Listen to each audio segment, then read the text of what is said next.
All right, let's dive into Jio Financial Services. For this deep dive, you've given us some really interesting stuff to work with. Official financial statements, an earnings presentation, and even like a whole list of questions. Yeah, you've been busy. I'm actually really impressed. It gives us a really good, well-rounded view, to really understand where JFS is at. Okay, well, let's jump right in then. The unaudited financial results right off the bat show some pretty big changes. Mm, Like their AUM for the NBFC more than tripled this last quarter, yeah. hit like Orta's 4,199 crore. Wow, that is a big jump. It seems like they're getting traction, really quickly, especially in lending. Yeah, for sure. Yeah. And their payments bank is also doing well, adding like 25% more customers. And look, a consolidated profit after tax of ours, 295 crore. Not bad at all. Yeah, sounds pretty good so far. But then there's this, right? A massive total comprehensive loss. Like huge. Over ours, 20,000 crore for the 9 months leading up to December 2024. Yeah. Kind of a head scratcher. How does that Yeah, no, it's really important to understand what's going on there. So it looks like most of that loss actually comes from equity instruments through OCI. That's other comprehensive income, and also from their share of OCI in associates and joint ventures. Okay, so for those of us who, aren't financial wizards, break that down a bit. What's OCI and why is it causing such a swing? Sure, sure. So think of OCI like this. It captures gains and losses, but on certain investments that haven't actually been realized yet. Like imagine you own a stock, right? Right. And it goes up in value, but you haven't sold it. That increase is, well, it's an unrealized gain. Right. And it gets recorded in OCI.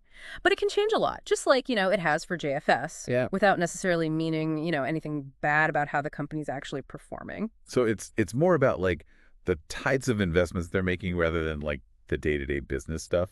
Exactly. It does, though. It does make you wonder about their investment strategy. Like, are they taking on more risk, to maybe get bigger returns down the line? Something to lip into for sure. That actually connects really well with some of the questions about what's driving JFS's growth. Right? Yeah, We should look at the earnings presentation for some clues there. absolutely. What do you think? Yeah, so one of the things that's really pushing their growth is definitely their lending and leasing. They're really expanding there. A lot of focus on home loans, loans against property, even loans on shares and mutual funds. And on top of that, their NBFC is now in 7 cities. And the payments bank network, it's huge, over 7,300 outlets. Wow, covering a lot of ground. And what about insurance broking Yeah. and asset management? I mean, that partnership with BlackRock seemed like a really big deal. It was, but those are, they're still early days, but they're definitely laying the groundwork.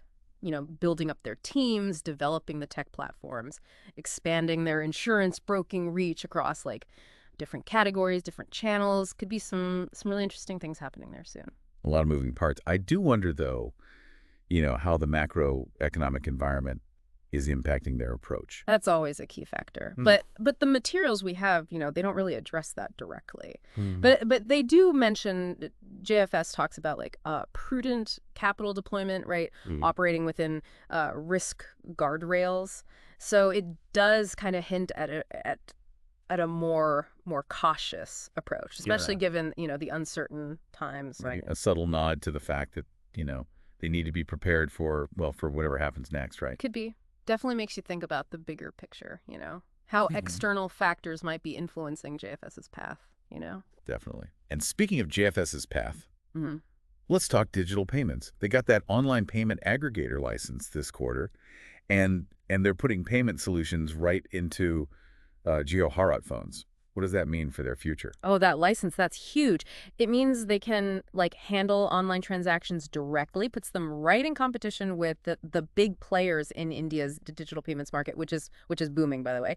And targeting those small merchants through the Jio Bharat phones, that's really smart. It does seem like they're trying to reach a market that traditional financial institutions kind of Deserve. This could be a big thing that sets them apart, especially in India, right, with such a large unbanked population, and the government pushing so hard for digitalization. Right. So it's not just about profits. It's also about making a real social impact. And that reminds me, there was another detail. The application for that third-party application provider license, to the Jio Finance app. What's the strategy there? Oh, with that license, they could turn their app into a financial hub. Imagine banking, insurance, investments, all from different providers, but all within that Jio Finance app. A one-stop shop. Exactly. That would be really appealing, Yeah. especially now with everyone moving toward digital solutions.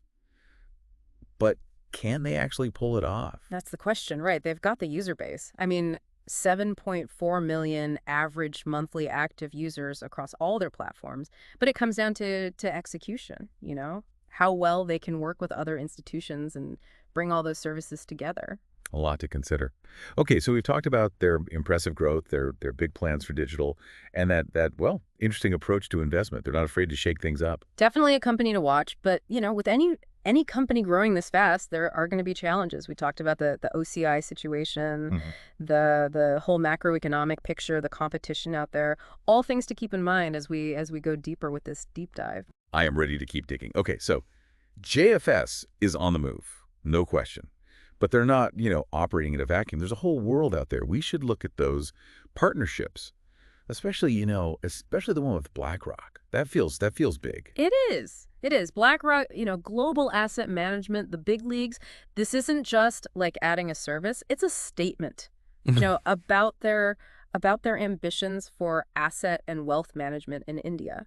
What's really interesting to me, is that it feels like this partnership, it taps into two, massive trends. We've got the rise of India's middle class, right? And their growing interest in more sophisticated financial products. Exactly. And that's where the synergy comes in, right? JFS, they know India and they've got that digital first approach, so they can build the platform, the channels.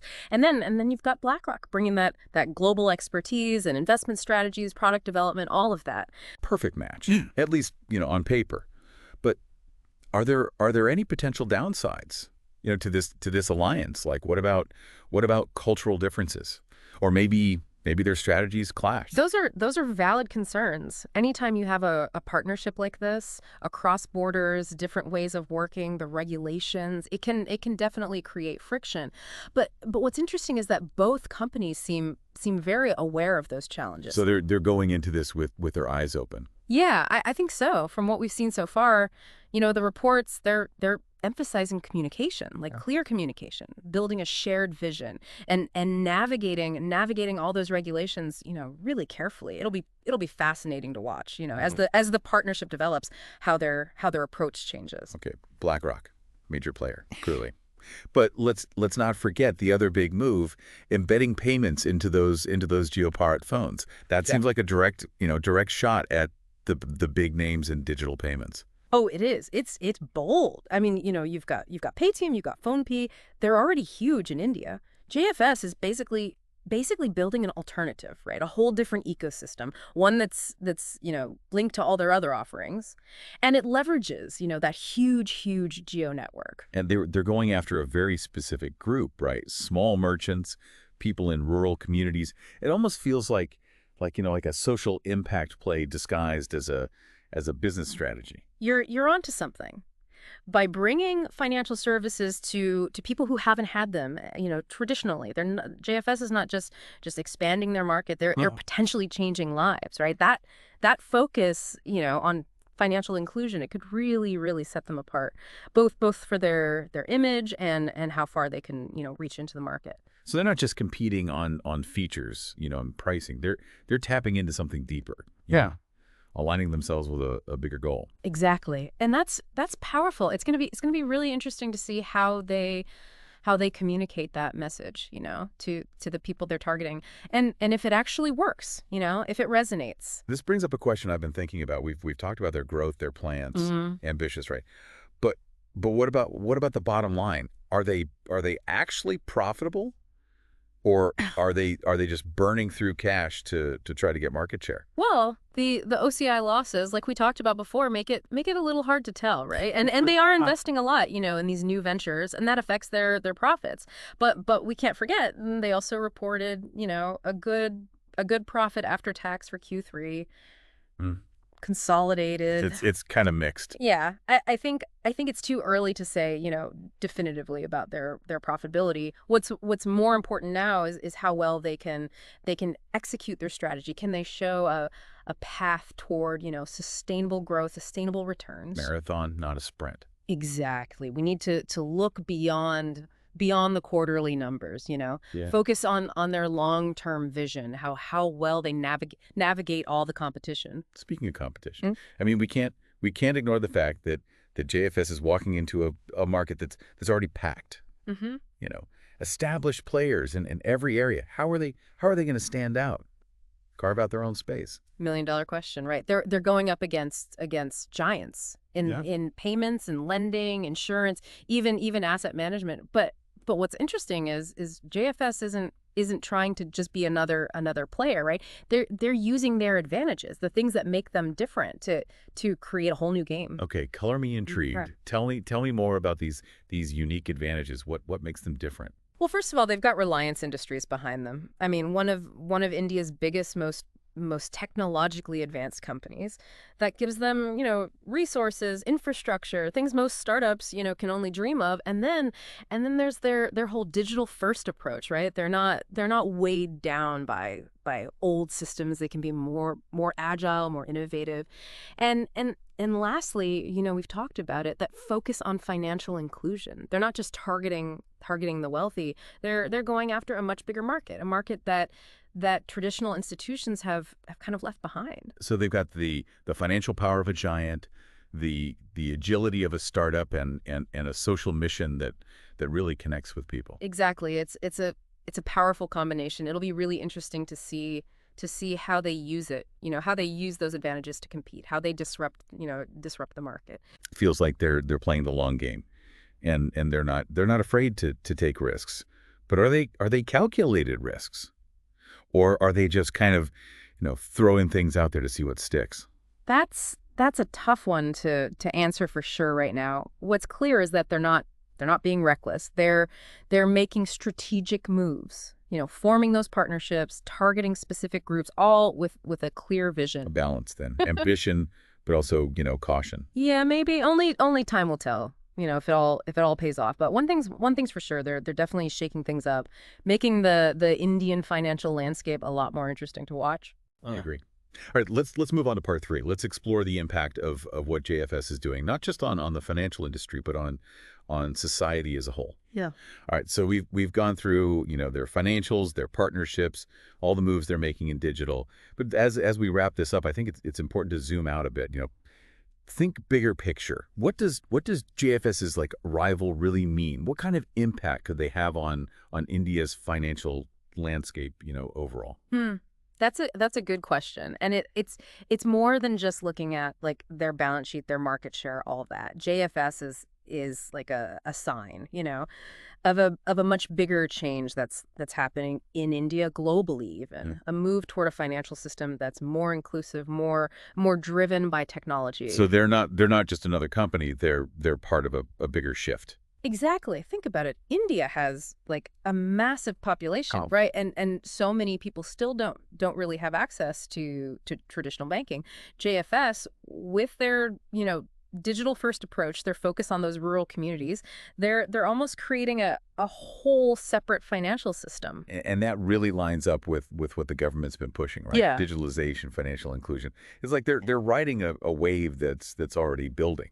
Yeah, and it's a wave that's only going to get bigger. I mean, as more people, get smartphones, get internet access, the demand for these digital financial services, it's going to explode.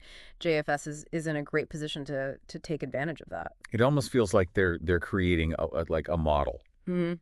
a way to approach financial services in a fast-growing economy. Yeah, I think there's a lot that other companies can learn from JFS. Not just in India. I mean, their focus on tech, on making things accessible, on innovating. That's how you succeed in this world, a world that's all about digital, all about connections.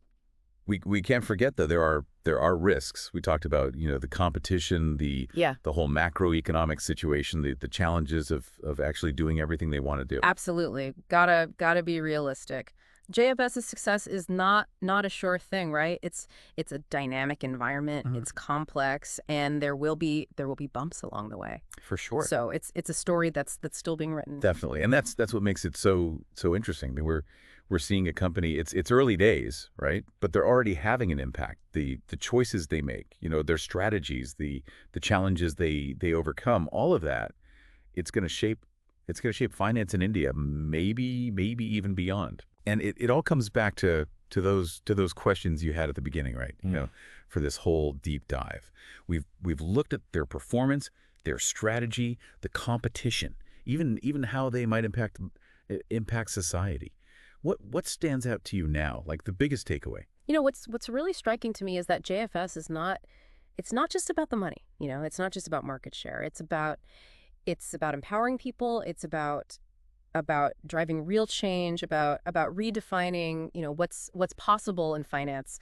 Do they get there? Do they achieve all their goals? Who knows? But they are already making a difference. Yeah, it does make you realize that business can be a force for good. Yeah. That innovation can create opportunities, you know, where there weren't any before. And it shows, you know, how important it is to stay informed, to ask the hard questions, to really look at the things that are shaping the world. That's what the deep dive is all about.